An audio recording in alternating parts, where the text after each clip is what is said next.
Assalamualaikum warahmatullahi wabarakatuh. Saya Helmia Marwan Nur Ajija dari semester 3C Fakultas Hukum Universitas Surya Kencana. Kali ini saya akan nge-review jurnal mengenai kebijakan formulasi hukum pidana mati terhadap pelaku tindak pidana korupsi di Indonesia. Karangan Koko Ariyanto Wardani dan Sri Endah Wahyuningsih.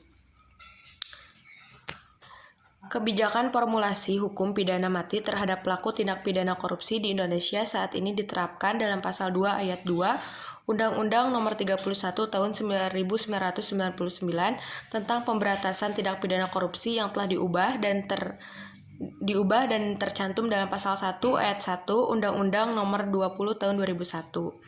Juga menyebutkan masing-masing pasal tersebut pada intinya merumuskan dalam hal ini tindak pidana korupsi sebagaimana dimaksud dalam ayat 1 dilakukan dalam keadaan tertentu pidana mati dapat dijatuhkan. Penerapan kebijakan formulasi hukum pidana mati terhadap pelaku tindak pidana korupsi di Indonesia saat ini mengikuti penerapan hukum mati di beberapa negara seperti negara Cina, Iran, Pakistan, Arab Saudi, Amerika Serikat, Iran, Somalia, dan beberapa negara lainnya. Kebijakan tersebut diambil karena akibat kejahatan yang dilakukan oleh pelaku korupsi tersebut memenuhi kriteria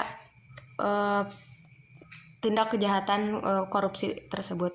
Rumusan kebijakan formulasi hukum pidana mati terhadap pelaku tindak pidana korupsi di Indonesia di masa yang akan datang dapat diterapkan dengan beberapa kecualian seperti dengan adanya penyerahan semua harta kekayaan yang dimiliki oleh pelaku dan keluarga pelaku, yang mana hal ini diperhitungkan sesuai dengan prinsip keadilan yang sebanding dengan dampak kejahatan yang dilakukannya terhadap negara, ekonomi, dan kondisi sosial masyarakat Indonesia.